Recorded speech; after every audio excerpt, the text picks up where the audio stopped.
ಎಲ್ರಿಗೂ ನಮಸ್ಕಾರ. ನಮ್ಮ ನ್ಯೂಸ್ ಅಲರ್ಟ್ ಯೂಟ್ಯೂಬ್ ಚಾನಲ್ಗೆ ನಿಮಗೆ ಸ್ವಾಗತ. ನಾನು ಚಂದನ್. ತಾತನ ಆಸ್ತಿಯಲ್ಲಿ ಮೊಮ್ಮಕ್ಕಳಿಗೆ ಹಕ್ಕಿಲ್ಲ, ಅದು ಮೊಮ್ಮಗ ಆಗಬಹುದು ಅಥವಾ ಮೊಮ್ಮಗಳು ಆಗಬಹುದು ಎನ್ನುವಂತಹ ಒಂದು ಸುದ್ದಿಯನ್ನು ಬಹುಶಃ ನೀವು ಕೇಳಿರ್ತೀರಿ ಅಂತ ನಾನು ಭಾವಿಸಿರ್ತೀನಿ. ಯಾವ ಮೊಮ್ಮಕ್ಕಳಿಗೆ ಶಾಕ್ ಅಥವಾ ಇದರಲ್ಲಿ ಶಾಕ್ ಇಲ್ವಾ ಅನ್ನೋಂಥದ್ದನ್ನು ಪರಿಪೂರ್ಣವಾಗಿ ವಿವರವಾಗಿ ನಿಮಗೆ ಎಕ್ಸ್ಪ್ಲೈನ್ ಮಾಡೋದಕ್ಕೆ ನಾನು ಪ್ರಯತ್ನ ಪಡ್ತೀನಿ. ಅದಕ್ಕೂ ಮೊದಲು ಯಾರಾದರೂ ಹೊಸಬರು ನಮ್ಮ ಚಾನಲ್ಗೆ ಮೊದಲ ಬಾರಿಗೆ ಭೇಟಿ ಕೊಟ್ಟು ಈ ಒಂದು ವಿಡಿಯೋವನ್ನು ನೋಡೋದಕ್ಕೆ ಬಂದಿದ್ರೆ ಸಬ್ಸ್ಕ್ರೈಬ್ ಮಾಡ್ಕೊಳ್ಳಿ, ಪಕ್ಕದಲ್ಲಿರ್ತಕ್ಕಂಥ ಬೆಲ್ ಐಕಾನನ್ನು ಕ್ಲಿಕ್ ಮಾಡಿ. ಕೆಲವರಿಗೆ ಈ ವಿಡಿಯೋ ಅಥವಾ ಈ ಮಾಹಿತಿಯ ಅವಶ್ಯಕತೆ ಇರುತ್ತೆ, ಅಂಥವರಿಗೆ ಸಾಧ್ಯವಾದರೆ ಈ ವಿಡಿಯೋವನ್ನು ಶೇರ್ ಮಾಡಿ ತಲುಪಿಸಿ. ಜೊತೆಗೆ ನಿಮ್ಮ ಅನಿಸಿಕೆ ಅಭಿಪ್ರಾಯಗಳು ಕಾಮೆಂಟ್ ಬಾಕ್ಸ್ನಲ್ಲಿ ಬರೆದು ತಿಳಿಸಿ. ಓಕೆ, ಈಗ ನಮ್ಮ ಕರ್ನಾಟಕ ರಾಜ್ಯದ ಉಚ್ಚ ನ್ಯಾಯಾಲಯ ಅಂದರೆ ಹೈಕೋರ್ಟ್ ಮಹತ್ವದ ಆದೇಶವನ್ನು ಹೊರಡಿಸಿದೆ. ನಮ್ಮ ಹೈಕೋರ್ಟ್ನ ನ್ಯಾಯಮೂರ್ತಿಗಳಾದಂಥ ಜಸ್ಟಿಸ್ ಡಿ.ಕೆ. ಸಿಂಗ್ ಹಾಗೆಯೇ ಜಸ್ಟಿಸ್ ಟಿ.ಎಂ. ನಾಡಿಫ್ ಅವರ ವಿಭಾಗೀಯ ಪೀಠ ಈ ಒಂದು ಆದೇಶವನ್ನು ಮೊನ್ನೆ ಅಷ್ಟೇ ಹೊರಡಿಸಿದೆ. ಇದರಿಂದ ಕೆಲವರಿಗೆ ಶಾಕ್ ಆಗಿದೆ. ಕೆಲವರು ಈಗ ಯಾವ ರೀತಿ ನಮ್ಮ ತಾತನ ಆಸ್ತಿಯನ್ನು ಪಡ್ಕೊಳ್ಳೋದಪ್ಪ ಅನ್ನುವಂತಹ ಮುಂದಾಲೋಚನೆಗೆ ಒಂದಷ್ಟು ಆಲೋಚನೆಯನ್ನು ಈಗ ಈ ಒಂದು ಆದೇಶ ಸೃಷ್ಟಿ ಮಾಡಿದೆ. ಯಾವ ಕಾರಣದಿಂದ ಈ ಒಂದು ಆದೇಶ ಹೊರಬೀಳ್ತು ಅನ್ನೋಂಥದ್ದನ್ನು ಮೊದಲಿಗೆ ವಿವರವಾಗಿ ನೋಡೋಣ. ಅದಾದ ನಂತರ ಯಾರ್ಯಾರಿಗೆ ಅದು ಅನ್ವಯ ಆಗುತ್ತೆ ಅನ್ನೋಂಥದ್ದನ್ನು ಕೊನೆಯಲ್ಲಿ ಎಕ್ಸ್ಪ್ಲೇನ್ ಮಾಡ್ತೀನಿ, ಕೊನೆ ತನಕ ನೋಡಿ. 1979ರಲ್ಲಿ ಉಷಾ ಎನ್ ಸ್ವಾಮಿ ಅನ್ನೋರು ಜವರಯ್ಯ ಎನ್ ಸ್ವಾಮಿ ಅನ್ನೋ ಒಬ್ಬರು ಡಾಕ್ಟರ್ ಜೊತೆಗೆ ಮದುವೆ ಆಗುತ್ತೆ. ಜೊತೆಗೆ ಅವರು USA ಅಂದರೆ ಅಮೆರಿಕದಲ್ಲಿ ವಾಸ ಮಾಡ್ತಾ ಇರ್ತಾರೆ. ಉಷಾ ಎನ್ ಸ್ವಾಮಿ ಅವರ ತಂದೆ ಬಂದು ವೆಂಕಟಸ್ವಾಮಿ ಅಂತ, ಬೆಂಗಳೂರಿನವರು. ಈ ವೆಂಕಟಸ್ವಾಮಿ ಅವರ ತಂದೆ ಬಂದು ಲೇಟ್ ಮುನಿಯಪ್ಪ ಅಂತ. ಅವರ ಯಾವುದೇ ರೀತಿಯ ಫೋಟೋಗಳು ಲಭ್ಯ ಆಗಿಲ್ಲ. ಹಾಗಾಗಿ ಜಸ್ಟ್ ಈ ಒಂದು ಕೇಸ್ಗೆ ಸಂಬಂಧಪಟ್ಟಂಗೆ ಏನಿತ್ತು ಜಡ್ಜ್ಮೆಂಟ್ ಕಾಪಿ ಅದನ್ನು ಓದಿ ನಾನು ನಿಮಗೆ ಎಕ್ಸ್ಪ್ಲೇನ್ ಮಾಡ್ತಾ ಇರೋದು.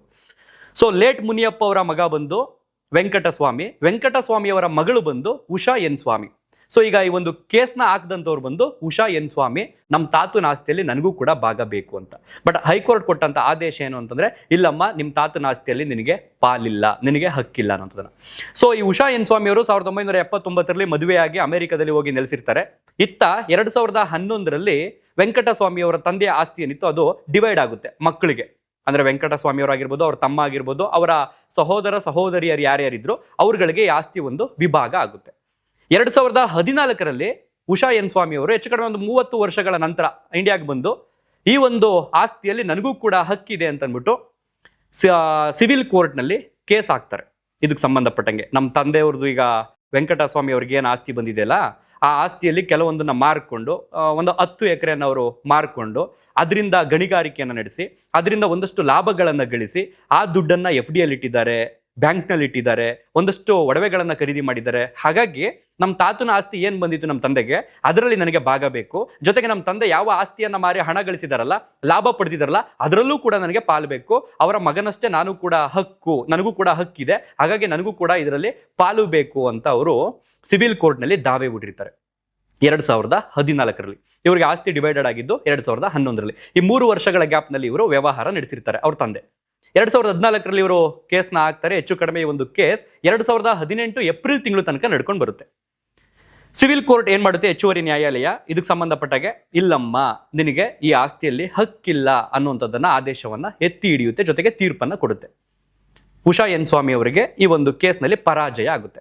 ಇದನ್ನ ಪ್ರಶ್ನಿಸಿ ಇವರು 2018 ಏಪ್ರಿಲ್ ತಿಂಗಳಲ್ಲಿ ಏನು ನ್ಯಾಯಾಲಯ ಕೊಡುತ್ತೆ ಆ ತೀರ್ಪನ್ನ ಪ್ರಶ್ನಿಸಿ ಇವರು ಹೈಕೋರ್ಟ್ಗೆ ಮೇಲ್ಮನವಿಯನ್ನ ಸಲ್ಲಿಸ್ತಾರೆ. ನಮ್ಮ ರಾಜ್ಯದ ಉಚ್ಚ ನ್ಯಾಯಾಲಯದಲ್ಲಿ ಮೇಲ್ಮನವಿಯನ್ನ ಅವರ ವಕೀಲರ ಮೂಲಕ ಸಲ್ಲಿಸ್ತಾರೆ. ಆ ಒಂದು ಕೇಸ್ ಹೆಚ್ಚು ಕಡಿಮೆ 2026 ಜೂನ್ ತಿಂಗಳು ಮೊನ್ನೆ ಅಂದರೆ 16ನೇ ತಾರೀಕು ಆದೇಶವನ್ನ ಹೈಕೋರ್ಟ್ ಪ್ರಕಟಿಸುತ್ತೆ. ಯಾವ ಅಡಿಷನಲ್ ಕೋರ್ಟ್ ಆದೇಶವನ್ನು ಎತ್ತಿ ಹಿಡಿದಿರ್ತಲ್ಲ ಅದೇ ಆದೇಶವನ್ನೇ ಹೈಕೋರ್ಟ್ನ ವಿಭಾಗೀಯ ಪೀಠ ಎತ್ತಿ ಹಿಡಿಯುವುದರ ಜೊತೆಗೆ ಒಂದಷ್ಟು ಸೂಚನೆಗಳನ್ನು ಕೂಡ ಸಾರ್ವಜನಿಕರಿಗೆ ಹಾಗೆಯೇ ಒಂದು ಕೇಸ್ನ ಜಡ್ಜ್ಮೆಂಟ್ ಕಾಪಿಯಲ್ಲಿ ಮೆನ್ಷನ್ ಮಾಡುತ್ತೆ. ಹಾಗಾದ್ರೆ ಏನಿದು ಮ್ಯಾಟ್ರು ಅನ್ನೋಂಥದ್ದನ್ನ ಈಗ ನಾವು ವಿವರವಾಗಿ ನೋಡ್ಬೇಕೀಗ. ಉಷಾ ಎನ್ ಸ್ವಾಮಿ ಅವರ ತಂದೆ ವೆಂಕಟಸ್ವಾಮಿ ಅವರಿಗೆ ಅವ್ರ ತಂದೆಯಿಂದ ಆಸ್ತಿ ಬಂದಿರುತ್ತೆ. ಅದೆಷ್ಟು ಅನ್ನೋಂಥದ್ದು ನನಗೆ ಕನ್ಫರ್ಮ್ ಆಗಿ ಗೊತ್ತಿಲ್ಲ. ಅದರಲ್ಲಿ ಒಂದು 10 ಎಕರೆಯನ್ನು ಇವರು ಮಾರಾಟ ಮಾಡಿ ಗಣಿಗಾರಿಕೆ ಮಾಡಿ ಅದರಲ್ಲಿ ಬಂದಂಥ ಹಣವನ್ನ ಬ್ಯಾಂಕ್ನಲ್ಲಿ ಇಟ್ಟಿದ್ದಾರೆ. ಜೊತೆಗೆ ಅದರಲ್ಲಿ ಜ್ಯುವೆಲ್ಸ್ ಅನ್ನ ಖರೀದಿ ಮಾಡಿದ್ದಾರೆ. ಅದರಲ್ಲಿ ನಂಗೆ ಲಾಭ ಬೇಕು ಅಂತ ಅವರ ಮಗಳು ಅರ್ಜಿಯನ್ನು ಹಾಕಿರ್ತಾರೆ. ಅರ್ಜಿದಾರಳ ಪರವಾಗಿ ಸಾಕ್ಷಿಗಳು ಬೇಕಲ್ಲ, ಇದಕ್ಕೆ ಸಂಬಂಧಪಟ್ಟಾಗೆ ಸಿವಿಲ್ ಕೋರ್ಟ್ನಲ್ಲಿ ಸಾಕ್ಷಿ ಯಾರು ಬಂದಿರ್ತಾರೆ ಅಂತಂದ್ರೆ ವೆಂಕಟಸ್ವಾಮಿ ಅವರ ತಮ್ಮ ನಾರಾಯಣ ಸ್ವಾಮಿ, ಅಂದ್ರೆ ಉಷಾ ಎನ್ ಸ್ವಾಮಿ ಅವರಿಗೆ ಚಿಕ್ಕಪ್ಪ ಆಗಿರ್ತಾರೆ. ಚಿಕ್ಕಪ್ಪನು ಕೂಡ ಇಲ್ಲಿ ಸಾಕ್ಷಿಯಾಗಿರ್ತಾರೆ ಇವ್ರ ಪರವಾಗಿ. ಕೋರ್ಟ್ನಲ್ಲಿ ಏನಾಯ್ತು ಹಾಗಾದ್ರೆ, ಯಾವಾಗ ಇದಕ್ಕೆ ಸಂಬಂಧಪಟ್ಟಾಗೆ ಉಷಾ ಎನ್ ಸ್ವಾಮಿ ಅವರು ಅದಕ್ಕೆ ಸಂಬಂಧಪಟ್ಟ ದಾಖಲೆಗಳನ್ನ ಸಲ್ಲಿಸಿರ್ತಾರೆ. ವಾದ ವಿವಾದಗಳು ನಡೀತಾ ಇರುತ್ತೆ. 2018ರಿಂದ ಇಲ್ಲಿಯ ತನಕ ಅಂದ್ರೆ ಹೆಚ್ಚು ಕಡಿಮೆ 8 ವರ್ಷ ಆಯ್ತು ಅಂತ ಅನ್ಕೊಳ್ಳಿ. ಸೊ ಈ 8 ವರ್ಷಗಳ ಅವಧಿಯಲ್ಲಿ ನಡೆದಂತಹ ಈ ಬೆಳವಣಿಗೆಗಳು ಏನು ಅನ್ನೋದನ್ನ ವಿವರವಾಗಿ ನಾವು ನೋಡ್ತಾ ಹೋಗ್ಬೇಕೀಗ. ಮೊದಲಿಗೆ ಉಷಾ ಎನ್ ಸ್ವಾಮಿ ಅವರ ತಂದೆ ವೆಂಕಟಸ್ವಾಮಿ ಅವರ ತಂದೆ ಲೇಟ್ ಮುನಿಯಪ್ಪ ಅವರು. ಈ ಆಸ್ತಿ ಸಂಪೂರ್ಣವಾಗಿ ಏನ್ ಡಿವೈಡೆಡ್ ಆಗಿ ಬಂದಿತ್ತಲ್ಲ, ಲೇಟ್ ಮುನಿಯಪ್ಪ ಅವರು ಸ್ವಯಾರ್ಜಿತವಾಗಿ ಸಂಪಾದನೆ ಮಾಡಿದಂತ ಆಸ್ತಿ ಆಗಿತ್ತು. ಲೇಟ್ ಮುನಿಯಪ್ಪ ಅವ್ರ ತಂದೆಯಿಂದ ಬಂದಂತ ಆಸ್ತಿ ಆಗಿರ್ಲಿಲ್ಲ. ಆ ಕಾರಣದಿಂದ ಲೇಟ್ ಮುನಿಯಪ್ಪನವರ ಆಸ್ತಿ ಅವರ ಮಗನಿಗೆ ಡಿವೈಡ್ ಆಗಿದೆ, ಭಾಗ ಆಗಿದೆ. ಯಾರಿಗೆ? ವೆಂಕಟಸ್ವಾಮಿ ಅವರಿಗೆ ಅದು ವೈಯಕ್ತಿಕ ಆಸ್ತಿ ಆಯ್ತು. ಸೊ ನಾವು ಏನಂತೀವಿ, ಮೊಮ್ಮಕ್ಕಳು ಅಂದ್ರೆ ಪಿತ್ರಾರ್ಜಿತ ಆಸ್ತಿ ಇರುತ್ತೆ, ನಮ್ಮ ತಂದೆಯವ್ರ ತಂದೆ. ಸೊ ಇಲ್ಲಿ ಮುಖ್ಯವಾಗಿ ನಾವು ಗಮನಿಸಬೇಕಾದಿದ್ದೇನು ಅಂತಂದ್ರೆ, ಈಗ ನಾನು ಸಂಪಾದನೆ ಮಾಡಿರ್ತೀನಿ ಸ್ವಂತವಾಗಿ ಆಸ್ತಿಗಳೆಲ್ಲವನ್ನು ಕೂಡ, ಅದನ್ನ ನಾನು ನನ್ನ ಮಗನಿಗೆ ಡಿವೈಡ್ ಮಾಡ್ತೀನಿ. ನಾಳೆ ದಿನ ನನ್ನ ಮಗ ಇರ್ತಾನಲ್ಲ ಅಥವಾ ಮಗಳಿರ್ತಾಳಲ್ಲ, ಅವಳು ಬಂದು ಇದು ನಮ್ಮ ತಾತನ ಆಸ್ತಿ, ಇದು ಪಿತ್ರಾರ್ಜಿತ ಅಂತ ಕೇಸ್ ಹಾಕೊಳ್ಳಂಗಿಲ್ಲ. ಯಾಕಂತಂದ್ರೆ ಅದು ನಾನು ಸ್ವಯಾರ್ಜಿತವಾಗಿ ಸಂಪಾದನೆ ಮಾಡೋದ್ರಿಂದ ನನ್ನ ಮಗನಿಗೆ ಅದು ವೈಯಕ್ತಿಕ ಆಸ್ತಿ ಆಗುತ್ತೆ. ಅಪ್ಪಿ ಅದು ನಮ್ಮಪ್ಪನಿಂದ ಅವರಪ್ಪನಿಂದ ನನಗದು ಆಸ್ತಿ ಬಂದು ನಾನು ಅದನ್ನ ಡಿವೈಡೆಡ್ ಮಾಡಿದೆ ಅಂತಂದ್ರೆ ಡೆಫಿನೆಟ್ಲಿ ಇದರಲ್ಲಿ ಮೊಮ್ಮಕ್ಕಳಿಗೆ ಅವಕಾಶ ಇತ್ತು. ಆದರೆ ತಂದೆ ಸಂಪಾದನೆ ಮಾಡಿದಂತಹ ಆಸ್ತಿ ಸ್ವಯಾರ್ಜಿತವಾಗಿದ್ರೆ, ಅಂದ್ರೆ ಸ್ವಂತ ದುಡ್ಡಿನಲ್ಲಿ ಆಸ್ತಿಯನ್ನ ಸಂಪಾದನೆ ಮಾಡಿದ್ರೆ ಅದರಲ್ಲಿ ಮೊಮ್ಮಕ್ಕಳಿಗೆ ಹಕ್ಕಿಲ್ಲ. ಸೊ ಇವರು ಉಷಾ ಎನ್ ಸ್ವಾಮಿ ಅವರು ನಮ್ಮ ಹಿಂದೂ 2005ರ ಈ ಗಂಡು ಮಕ್ಕಳಷ್ಟೇ ಹೆಣ್ಣು ಮಕ್ಕಳು ಕೂಡ ಸಮಾನರು ಅನ್ನುವಂಥ ಒಂದು ಕಾಯ್ದೆ ಏನಿತ್ತು, ಅದರ ತಿದ್ದುಪಡಿಯ ಸೆಕ್ಷನ್ 6ರ ಪ್ರಕಾರ ಇವರು ದಾವೆ ಹೂಡಿರ್ತಾರೆ. ಸೊ ಅದ್ರಲ್ಲಿ ಏನಿರುತ್ತೆ ಅಂತಂದ್ರೆ, ಗಂಡು ಮಕ್ಕಳಷ್ಟೇ ಹೆಣ್ಣು ಮಕ್ಕಳು ಕೂಡ ಸಮಾನರು ಅಂತ ಇರುತ್ತೆ. ಸೊ ಅದಾದ ನಂತರವೇ ಕೂಡ ಹೆಣ್ಮಕ್ಳಿಗೂ ಕೂಡ ಆಸ್ತಿ ಬರುತ್ತೆ ಇನ್ಮೇಲೆ ಭಾಗ ಅನ್ನುವಂಥದ್ದನ್ನ ನಾವು ಸಾಮಾಜಿಕವಾಗಿ ಗಮನಿಸಿರ್ತೀವಿ. ಸೊ ಈ ಒಂದು ಸೆಕ್ಷನ್ ಅಡಿಯಲ್ಲಿ ಇವರು ಕೇಸ್ನ ದಾಖಲಿಸಿರ್ತಾರೆ. ಬಟ್ ಕೋರ್ಟ್ ಅವರಿಗೆ ಮನವರಿಕೆ ಮಾಡಿದೆ, ನೋಡಮ್ಮ ನಿನ್ನ ಹತ್ರ ಏನಾದ್ರೂ ಈಗ ಲೇಟ್ ಮುನಿಯಪ್ಪ ಅವರು ನಿಮ್ಮ ತಾತನವರಿಗೆ ಅವ್ರ ತಂದೆಯಿಂದ ಬಂದಿದೆ ಈ ಆಸ್ತಿಗಳು ಅನ್ನೋದಕ್ಕೆ ನಿನ್ನ ಹತ್ರ ಏನಾದರೂ ದಾಖಲೆಗಳು ಇತ್ತು ಅನ್ನೋದಾದ್ರೆ ಅದನ್ನ ಸಬ್ಮಿಟ್ ಮಾಡಿ ಅಂತ. ಬಟ್ ಇಲ್ಲಿ ಉಷಾ ಎನ್ ಸ್ವಾಮಿ ಅವರು ಆ ದಾಖಲೆಗಳನ್ನ ಸಬ್ಮಿಟ್ ಮಾಡುವಲ್ಲಿ, ಅಂದ್ರೆ ಕೋರ್ಟ್ಗೆ ಸಲ್ಲಿಸುವಲ್ಲಿ ವಿಫಲರಾಗಿದ್ದಾರೆ. ಅಂಡ್ ಇನ್ನೊಂದು ತುಂಬಾ ಇಂಪಾರ್ಟೆಂಟ್ ಏನಂತಂದ್ರೆ, ಸಾಕ್ಷಿ ಇದ್ರಲ್ಲ ನಾರಾಯಣ ಸ್ವಾಮಿ, ಅಂದ್ರೆ ಉಷಾ ಎನ್ ಸ್ವಾಮಿ ಅವರ ಚಿಕ್ಕಪ್ಪ, ವೆಂಕಟಸ್ವಾಮಿ ಅವರ ತಮ್ಮ. ಸೊ ಅವರನ್ನು ಕೂಡ ಕೋರ್ಟ್ ಇಲ್ಲಿ ಪ್ರಶ್ನೆ ಮಾಡುತ್ತೆ, ಈ ಆಸ್ತಿ ಹೆಂಗ್ ಬಂತು ಅಂತ. ಸೊ ಅವ್ರು ಹೇಳುವಂಥದ್ದು, ಲೇಟ್ ಮುನಿಯಪ್ಪ ಅಂದ್ರೆ ನಮ್ಮ ತಂದೆ, ನಮ್ಮ ಅಣ್ಣನವರ ತಂದೆ, ನಮ್ಮಿಬ್ರಿಗೂ ತಂದೆ. ಸೊ ಅವರು ಸ್ವಂತವಾಗಿ ಸಂಪಾದನೆ ಮಾಡಿರೋ ಆಸ್ತಿ ಅಂತ ಅವರ ಬಾಯಲ್ಲೂ ಕೂಡ ಸ್ಟೇಟ್ಮೆಂಟ್ ಬಂದಿದ್ರಿಂದ ಈ ಕೇಸ್ನಲ್ಲಿ ಪರಾಜಯ ಆಯಿತು. ಜೊತೆಗೆ ಸಮಾಜಕ್ಕೆ ಒಂದು ಸಂದೇಶವೂ ಕೂಡ ಈ ಒಂದು ಕೇಸ್ನ ಮೂಲಕ, ಈ ಒಂದು ಜಡ್ಜ್ಮೆಂಟ್ ಪ್ರತಿಯ ಮೂಲಕ ರವಾನೆ ಆಯಿತು. ಏನಾಗಾದ್ರೆ ಅಂತಂದ್ರೆ, ಅವನು ಮೊಮ್ಮಗಳಾಗಿರ್ಬೋದು ತಾತನ ಆಸ್ತಿಯಲ್ಲಿ ಅವರಿಗೆ ಪಾಲಿದೆ. ಆದ್ರೆ ಯಾವ ತಾತನ ಆಸ್ತಿಯಲ್ಲಿ? ಆ ತಾತ ಅವರ ವಂಶ ಪಾರಂಪರ್ಯವಾಗಿ ಪಿತ್ರಾರ್ಜಿತವಾಗಿ ವಂಶ ವೃಕ್ಷದಲ್ಲಿ ಬಂದಿತ್ತು ಆಸ್ತಿ. ಎಕ್ಸಾಂಪಲ್, ಒಂದು 3-4 ತಲೆಮಾರುಗಳಿಂದ ಆಸ್ತಿ ಬಂದಿದೆ, ಅದನ್ನ ನಮ್ಮ ತಂದೆ ಡಿವೈಡೆಡ್ ಮಾಡಿದ್ದಾರೆ ಅಂತಂದ್ರೆ ಅದ್ರಲ್ಲಿ ಡೆಫಿನೆಟ್ಲಿ ನೀವು ಕೇಸ್ ಮಾಡ್ಕೋಬಹುದು. ಜೊತೆಗೆ ಅದರಲ್ಲಿ ನೀವು ಭಾಗವನ್ನ ಪಡ್ಕೋಬಹುದು. ಬಟ್ ಯಾವ ತಂದೆ ಸ್ವಂತವಾಗಿ ಆಸ್ತಿಯನ್ನು ಖರೀದಿ ಮಾಡಿರ್ತಾರೆ, ಸಂಪಾದನೆ ಮಾಡಿರ್ತಾರೆ, ಅದನ್ನ ಅವರ ಮಕ್ಕಳಿಗೆ ಕೊಟ್ಟಾಗ ಅದು ವೈಯಕ್ತಿಕ ಆಸ್ತಿ ಆಗುತ್ತೆ, ಅಂದ್ರೆ ನಮ್ಮ ತಂದೆಗೆ. ಸೊ ಅದರಲ್ಲಿ ನಮಗೆ ಹಕ್ಕಿಲ್ಲ, ಅದು ನಮ್ಮ ತಾತನ ಆಸ್ತಿ ನನಗೂ ಕೂಡ ಭಾಗ ಕೊಡು ಅಂತ ಕೇಳೋದಕ್ಕೆ ನಮಗೆ ಯಾವುದೇ ರೀತಿಯ ರೈಟ್ಸ್ ಇಲ್ಲ. ಅದರ ಬದಲಾಗಿ ಅವ್ರೇನಾದ್ರೂ ಮೂಲತಃವಾಗಿ ಬಂದಿತ್ತು ಅಂತಂದ್ರೆ, ಅದಕ್ಕೆ ಸಂಬಂಧಪಟ್ಟ ದಾಖಲೆಗಳು ನಮ್ಮ ಹತ್ರ ಇತ್ತು ಅಂತಂದ್ರೆ ಅದನ್ನ ಖಂಡಿತವಾಗಿ ನಾವು ಸಿವಿಲ್ ಕೋರ್ಟ್ಗಳಲ್ಲಿ ಕೇಸ್ ಮಾಡಬಹುದು, ಗೆಲ್ಲಬಹುದು. ಅದಕ್ಕೆ ಸಂಬಂಧಪಟ್ಟ ಪೂರಕ ದಾಖಲೆಗಳು ನಮ್ಮ ಹತ್ರ ಇದ್ದಾಗ ಮಾತ್ರ.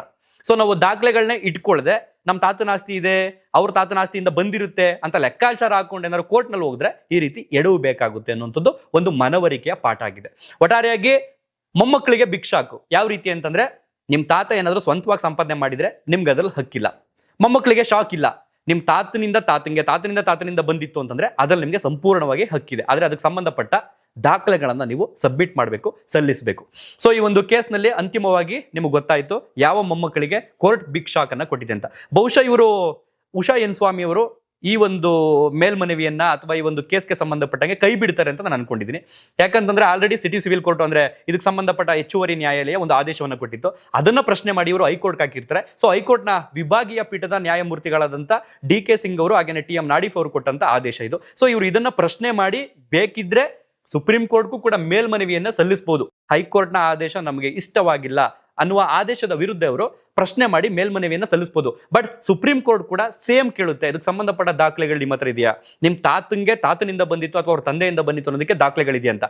ಆ ದಾಖಲೆಗಳನ್ನ ಸಬ್ಮಿಟ್ ಮಾಡಿದ್ರೆ ಡೆಫಿನೆಟ್ಲಿ ಇವರು ವಿನ್ ಆಗ್ಬಹುದು, ಆಸ್ತಿಯಲ್ಲಿ ಹಕ್ಕನ್ನ ಅಥವಾ ಭಾಗವನ್ನ ಪಡೆದುಕೊಳ್ಳಬಹುದು.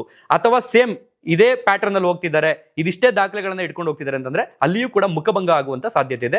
ಸುಪ್ರೀಂ ಕೋರ್ಟ್ ಕೂಡ ಹೈಕೋರ್ಟ್ ವಿಭಾಗೀಯ ಪೀಠ ಕೊಟ್ಟಂತ ಆದೇಶ ಏನಿದೆ ಅದನ್ನ ಎತ್ತಿ ಹಿಡಿಯಬಹುದು. ಸೊ ಒಟ್ಟಾರೆಯಾಗಿ ನಮಗೊಂದು ನಂಬಿಕೆ ಇತ್ತು, ನಮ್ಮ ತಂದೆ ಏನಾರ ಆಸ್ತಿ ಕೊಡ್ಲಿಲ್ಲ ಅಂದ್ರೆ ಐ ಡೋಂಟ್ ಕೇರ್, ನಮ್ಮ ತಾತನ ಆಸ್ತಿ ಅಲ್ವಾ ಅದು, ನಾನು ಪಾಲ್ ತಗೊಳ್ತೀನಿ ಅಂತ. ಬಟ್ ಈಗ ಒಂದು ಶಾಕ್ ಇದೆ. ಆ ಶಾಕ್ ಏನು ಅಂತಂದ್ರೆ, ತಂದೆಯ ತಂದೆ ಸ್ವಂತವಾಗಿ ಸಂಪಾದನೆ ಮಾಡಿದರೆ ಡೆಫಿನೆಟ್ಲಿ ನಾವು ಅದಕ್ಕೆ ಅರ್ಹರಲ್ಲ. ಆ ತಂದೆಯ ತಂದೆ ಬೇಕಾದ್ರೆ ಮನಸ್ಸು ಮಾಡಿ ಖುಷಿ ಪಟ್ಟು ವಿಲ್ ರೂಪದಲ್ಲಿ ಅಥವಾ ಆಸ್ತಿ ವಿಭಾಗ ಮಾಡುವಂಥ ಸಂದರ್ಭದಲ್ಲಿ ನನ್ನ ಮೊಮ್ಮಗಂಗೂ ಬರಿತೀನಪ್ಪ, ನನ್ನ ಮೊಮ್ಮಗಳಿಗೂ ಬರಿತೀನಪ್ಪ ಅಂತ ಬರೆದ್ರೆ ಅದು ನಿಮಗೆ ಲಕ್. ಸೊ ಹಾಗಾಗಿ ವಯಸ್ಸಾದವರನ್ನ ಚೆನ್ನಾಗಿ ನೋಡ್ಕೊಳ್ಳಿ. ಕೇವಲ ಆಸ್ತಿಗೋಸ್ಕರ ಅಲ್ಲ, ಅವರ ಆಸ್ತಿ ಇದೆಯಲ್ಲ ಅದೂ ಕೂಡ ನಿಮ್ಮ ಆಸ್ತಿ, ಅವ್ರ ನೆನಪಿದೆಯಲ್ಲ ಅದು ಕೂಡ ನಿಮ್ಮ ಆಸ್ತಿ. ಸೊ ಹಾಗಾಗಿ ಕೇವಲ ಆಸ್ತಿಗೋಸ್ಕರ ಪೂರ್ವಜರನ್ನ, ಪಿತ್ರಾರ್ಜಿತ ಸ್ವತ್ತನ್ನ ಇಷ್ಟಪಡುವಂಥದ್ದಲ್ಲ ಅಥವಾ ಆಯ್ಕೆ ಮಾಡ್ಕೊಳ್ಳುವಂಥದ್ದಲ್ಲ. ಬದಲಿಗೆ ಅದು ಸ್ವಯಂ ಪ್ರೇರಿತವಾಗಿ ನಿಮಗೆ ಬರಬೇಕು ಅಂತಂದ್ರೆ ಅದವ್ರ ಮನಸ್ಸು ಮಾಡಬೇಕು ಅಷ್ಟೇ.